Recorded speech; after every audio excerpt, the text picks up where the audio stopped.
Pessoal, existe um outro formato que eu quero que você conheça para você fazer aí relatórios gerenciais. É o chamado relatório das 3 gerações. O que é um relatório das 3 gerações? É um relatório que mostra passado, presente e futuro, né? Então, o que é o passado? É o que foi planejado e o que foi feito em relação a um determinado desafio. A parte do presente é o resultado obtido e os problemas existentes. E futuro são mais propostas de solução. Então, é um relato sistemático, né? Um relatório sistemático do que foi planejado, do que foi executado, dos resultados obtidos, dos problemas ocorridos e das proposições para a solução. Então, este é o chamado relatório de 3 gerações. Eu vou dar um exemplo didático para que você possa entender como que ele funciona. Aqui então está um relatório das 3 gerações.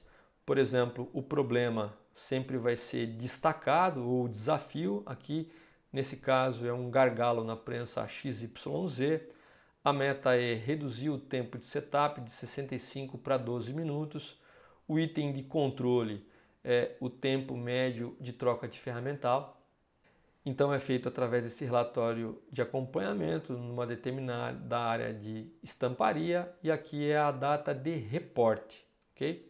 Então, na geração, na primeira geração, que é a geração passado, vai mostrar aqui o que foi planejado e o que foi executado. Vamos dar um exemplo. Foi planejado fazer o que em relação a essa meta? Fabricar 4 carrinhos para ferramental e colocar perto da prensa. Isso aqui é o que tinha sido planejado para se atingir essa meta. O que foi de fato executado? Fabricado 3 carrinhos até essa data. Então, a ideia era fazer 4, foi feito 3.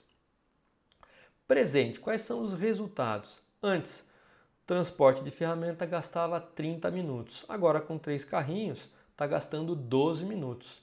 A meta aí, transporte de ferramenta, a meta são 7 minutos. Então, ainda tem uma lacuna entre 12 e 7.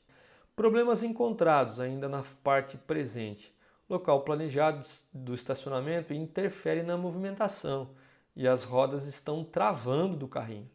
Então, na terceira geração futura, o que é feita? As proposições, são as contramedidas. Alterar o layout para permitir estacionamento, trocar as rodas e fabricar um carrinho, que é a diferença de 4 para 3 e o novo prazo definido.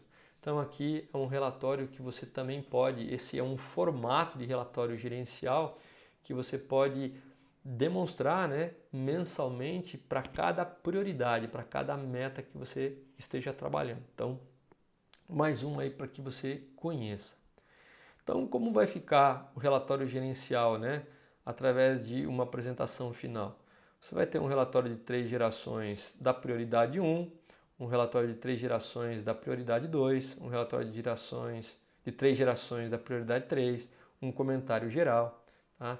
E aí você pode também, uma opção para que você possa apresentar aí para a tua gerência, tá bom? Então, eu fiz questão que você conhecesse aí 2 formatos. O primeiro formato é um formato que eu costumo utilizar mais, que eu vejo os supervisores utilizarem mais, de uma maneira condensada, aí colocar aí as 4 etapas do PDCA, definição de indicadores e meta, análise crítica de tendências e fatores importantes para solucionar o problema, plano de ação e acompanhamento. Uma dica que eu dou para você, pessoal, é que realmente não se desatente em relação à 4ª etapa, que é a parte de follow-up.